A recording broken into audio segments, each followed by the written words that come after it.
ओम गण गणपते नमः। आज आप सुनेंगे माँ कालरात्रि की कथा।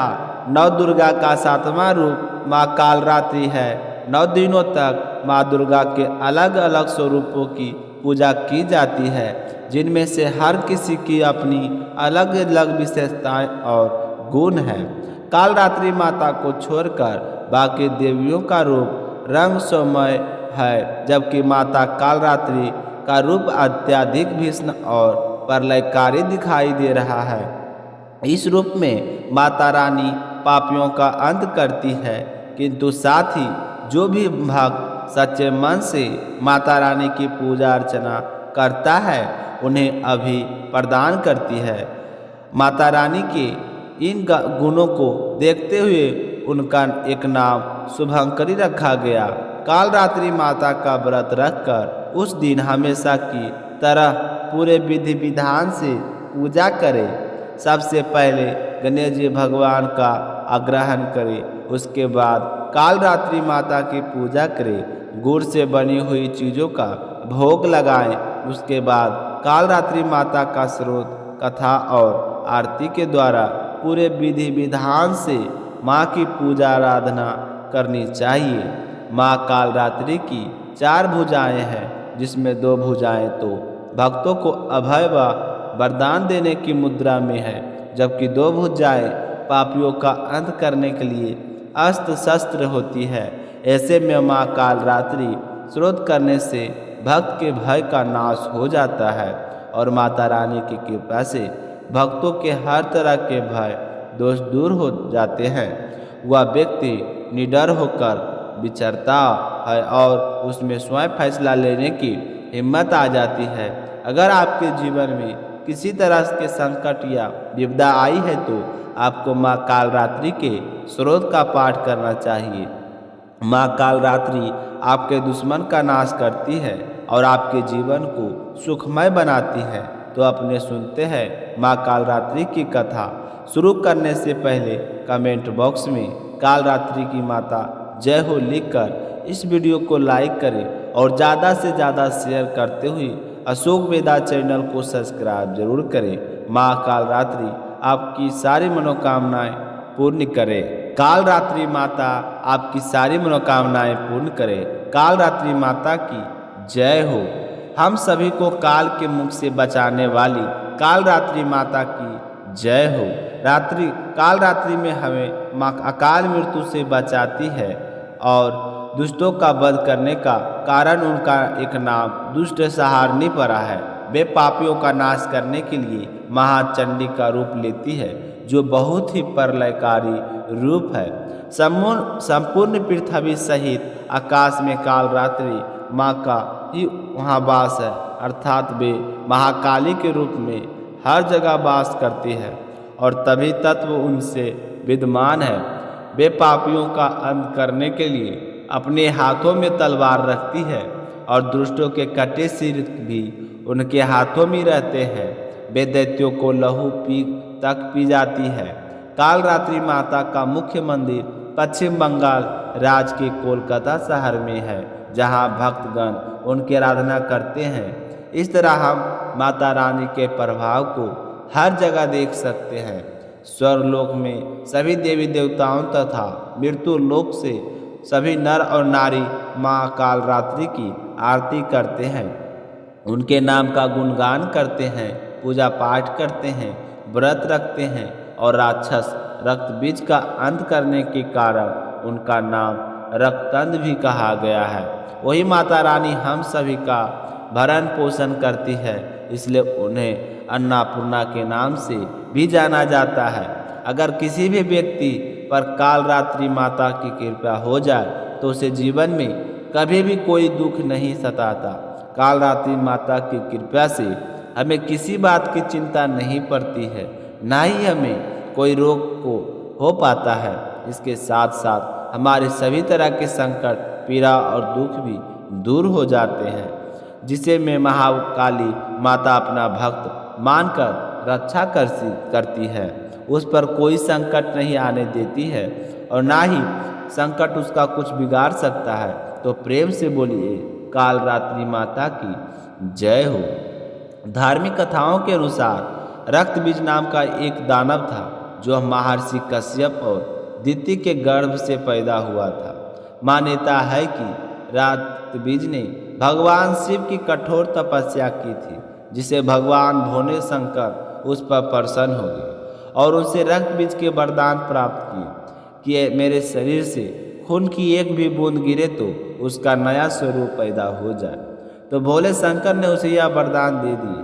वरदान के कारण रक्तबीज को हराना मुश्किल हो गया और उसका अहंकार बट गया। उसके अहंकार के चलते हुआ अत्याचार करने लगा। देवलोक में देवताओं को परेशान करने लगा। तो देवता मिलकर माँ दुर्गा के पास सहायता मांगने के लिए गए। जब माँ दुर्गा ने देवताओं को पीड़ा को दूर करने के लिए रक्तबीज के साथ युद्ध किया, लेकिन उसकी हर चोट से गिरे हुए रक्त से एक नया रक्तबीज पैदा हो जाता। इसे युद्ध में बहुत ही कठिन हो गया। तब माता दुर्गा ने रक्तबीज को समाप्त करने के लिए अपनी शक्ति से माता काली का आग्रहण किया। माँ काली का रुद्र रूप धारण करके फिर रक्तबीज के साथ विष्णु युद्ध किया और रक्तबीज को वरदान दाग था कि उसके खून की बूंदें जमीन पर गिरते ही रक्तबीज को नए रूप में पैदा कर देगी। लेकिन माँ काली ने भी अपने भयानक रूप में रक्तबीज के रक्त को जमीन पर गिरने नहीं दिया। जमीन पर गिरने से पहले ही अपने मुख में पी लेती और इस तरह महायुद्ध चलता रहा। उसका पूरा खून माँ काली ने पी लिया और उसके बाद रक्तबीज का अंत हो गया। माँ काली का प्रकट होना बुराई और अन्याय को समाप्त करने का प्रतीक है।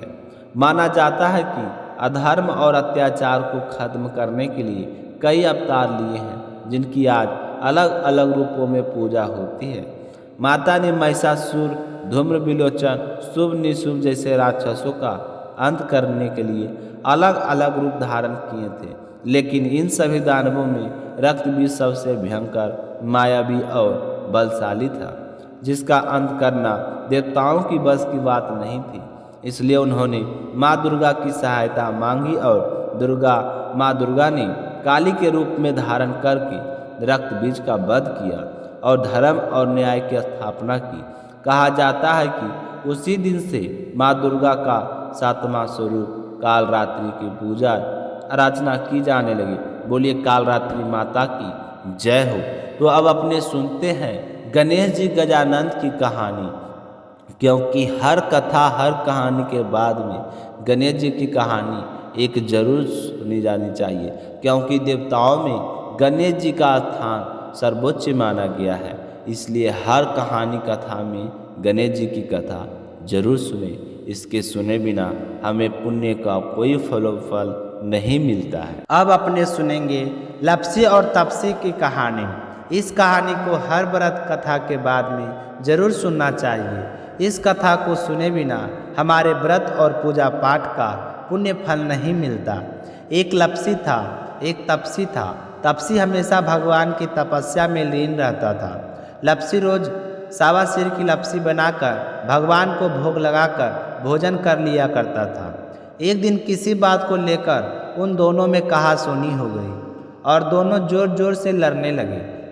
तपसी कहने लगा कि मैं तो रोजाना भगवान की तपस्या करता हूँ, इसलिए मैं बड़ा हूँ। तो लप्सी कहने लगा कि मैं रोजाना भगवान को सावा शेर की लप्सी का भोग लगाता हूँ, इसलिए मैं बड़ा हूँ। इस तरह कहते हुए दोनों जोर जोर से लड़ने लगे। तभी वहाँ से नारद जी गुजर रहे थे। दोनों को लड़ता हुआ देखकर वहाँ आ गए और उनसे पूछने लगे कि तुम दोनों आपस में क्यों लड़ रहे हो। तो तपसी ने खुद को बड़ा होने का कारण बताया और लप्सी ने अपने बड़े होने का कारण बताया और कहने लगे कि अब आप ही हमारा फैसला कर दीजिए। तो नारद जी ने कहने लगे कि मैं तुम्हारा फैसला तो कर दूंगा, लेकिन कल आऊँगा, तुम दोनों तैयार रहना।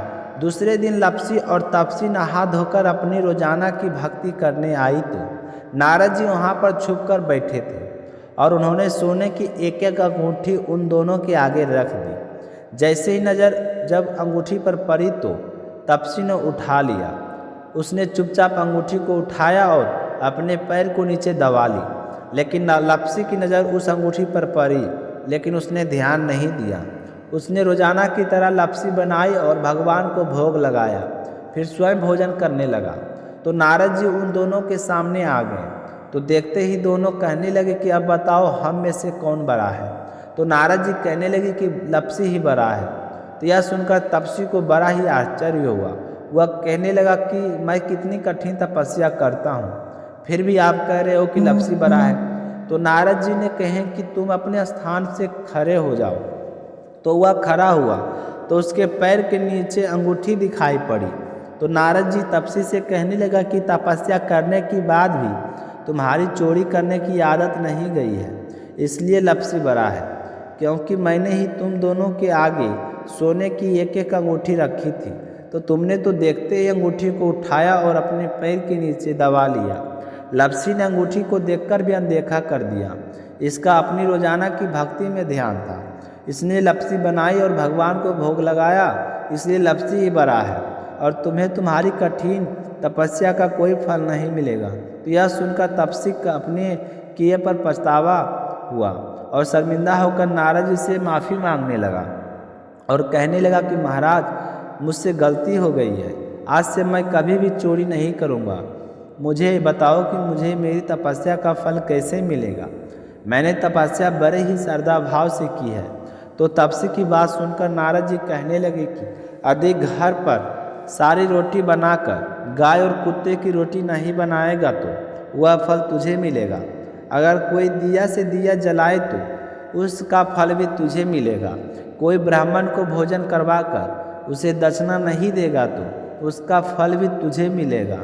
अगर कोई बहन सुहागिन त्रिशूट हम बहन स्वरूप देते हैं, उसके साथ अगर हम कुछ रुपये नहीं देंगे तो उसका फल भी तुझे मिलेगा। और व्रत कथा में अगर सारी कहानी सुन ले लेकिन तुम्हारी कहानी ना सुने तो उस व्रत का फल भी तुझे मिलेगा। तो यह सुनकर तपसी बहुत ही खुश हुआ और उसके बाद कभी भी चोरी ना करने का प्रारंभ कर लिया। कहा जाता है कि उसी दिन से हर व्रत कथा के बाद में लपसी और तपसी की कहानी कही और सुनी जाती है। कहानी समाप्त होते ही बोलना चाहिए कि लपसी का फल लपसी को मिले, तपसी का फल तपसी को मिले। हमारी कहानी का, हमारे व्रत का और हमारे पूजा पाठ का फल हमें मिले। तो यह थी एक छोटी सी कथा। तो आप सभी को सुनकर कैसी लगी कमेंट करके ज़रूर बताइएगा। और आप सभी अभी तक अगर अपनी चैनल को सब्सक्राइब नहीं किए हैं तो चैनल को सब्सक्राइब जरूर कीजिएगा। मिलते हैं नेक्स्ट वीडियो में, तब तक अपना ख्याल रखिएगा। जय श्री कृष्णा, राधे राधे।